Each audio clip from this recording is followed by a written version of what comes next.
Now, there are many names of God, and you may begin with what you are familiar with. If you love Krishna, or Jesus, or if you love Shiva, or Brahma, or Vishnu, if you love any specific deity, like Tara in Buddhist tradition, or any other being or deity with which you feel this divine connection, then you are coming closer. You're developing that love for God. You're coming closer the ladder of heaven. The Saguna Bhakti means devotion with form is a step forward, because we can associate with certain qualities, with certain images, with certain deities, or temples, or statues, or idols, or if they help us to have that deeper love, deeper connection with God, then that's great. And later we'll learn that God is beyond form, that love is infinite, and we can love God endlessly, and overcoming all barriers of all religions, all paths, all names, all forms, that this love is endless, infinite, eternal, divine. We begin to realize the deeper nature of God. This true love is not exactly the love for finding your one, that, it's not finding the usual relationship where you can fall in love. Well, this would be a human Saguna type of love, loving another person. Of course, it's beautiful, but the true love, which is love of God, is unconquerable and irresistible. When we love God, this love goes on spreading itself, if not in the physical reality, then in the higher subtle planes of existence. This love for God gathers power.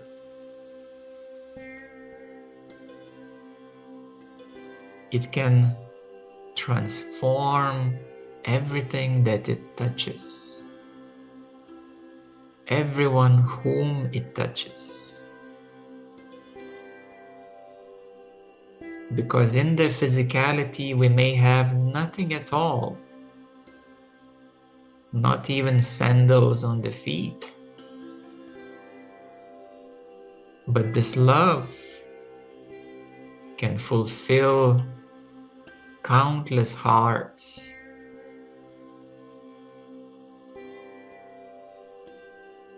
It can liberate the souls from their existence, from karma and bondage.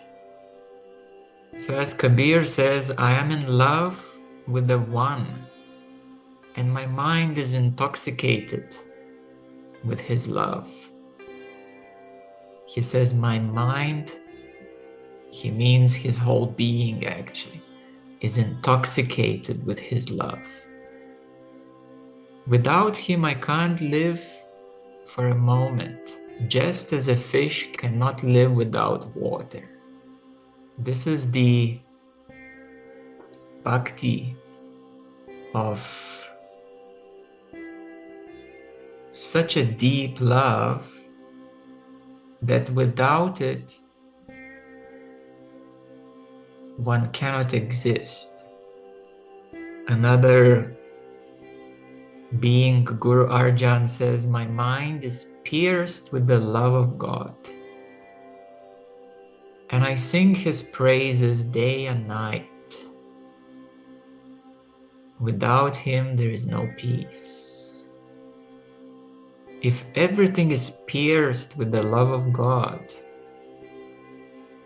then if the only thing that we remember is God's name or God's being, then everything is fulfilled, is immersed with a radiant love.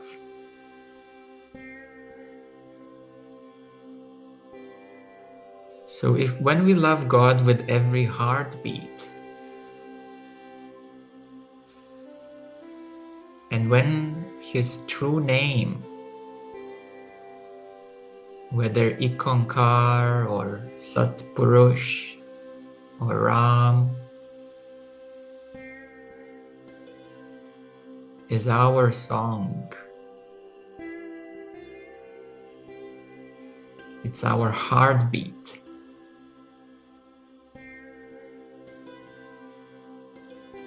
then we are in the eternal home. So here one more time we can reflect on our heartbeat. And a heartbeat can produce a stream of thoughts and worries of the world, or a heartbeat can produce a sweet nectar, the Amrita of love of God.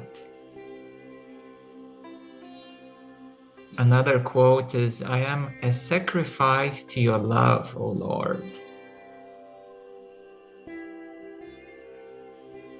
I am a sacrifice to your love. And day and night I sing of you, lost in your divine beauty.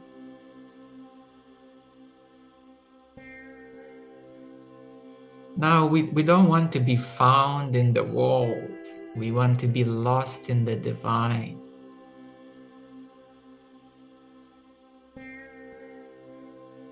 When you find yourself in the world, you might get disappointed because there is always more and not enough. But when you're lost in the divine,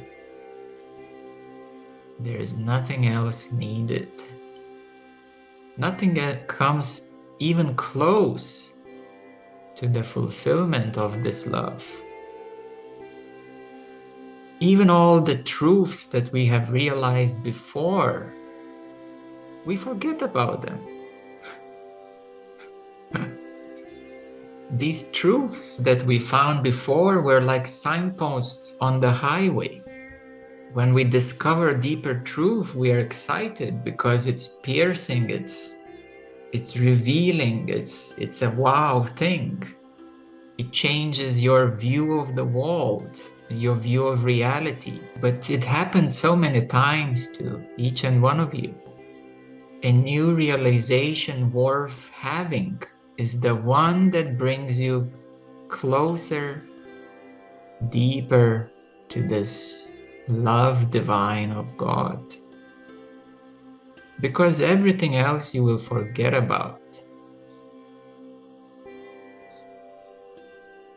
And we may have these spiritual highs and spiritual lows. But one thing that lasts forever is the love of God. So love of God to me is like a magnet. I remember in the past, if I would become too busy with activities of life, I would start feeling off balance. And it reminds, like a magnet, of the love of God. And it brought always back realization that yes, many things can be done in the world,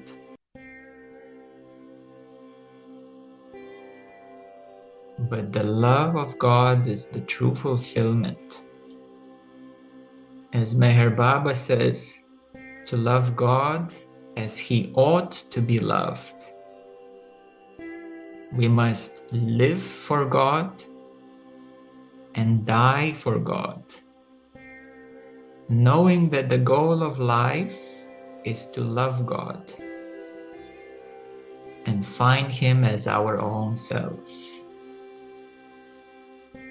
This endless love. This is a beautiful summary of life, how it ought to be lived. What priorities in life we should have as priorities, how we should live life. There is no sadhana greater than love. There is no law higher than love. There is no goal that is beyond love. For love, in its divine state, it's infinite. And God and love are identical. Divine love and God is the same one being, Satpurush. And one who has come to this love divine has received God. So we forget ourselves. We forget our drama, our tragic comedies. And the love for God burns away all worldly attachments. This love can be developed. Everyone can do it. With the right effort and the right path, it is only a question of time, really. So when we prioritize the love for God, it reshapes our life completely. And by that I mean not necessarily as in the circumstances of life, but in the way that you experience those circumstances, whatever they are. It changes our daily decisions. It changes our relationships. Because when we love God more, we can love another more. When we have no love for God, we expect love from another. It becomes a dualistic love. When we love God infinitely, we love everyone infinitely.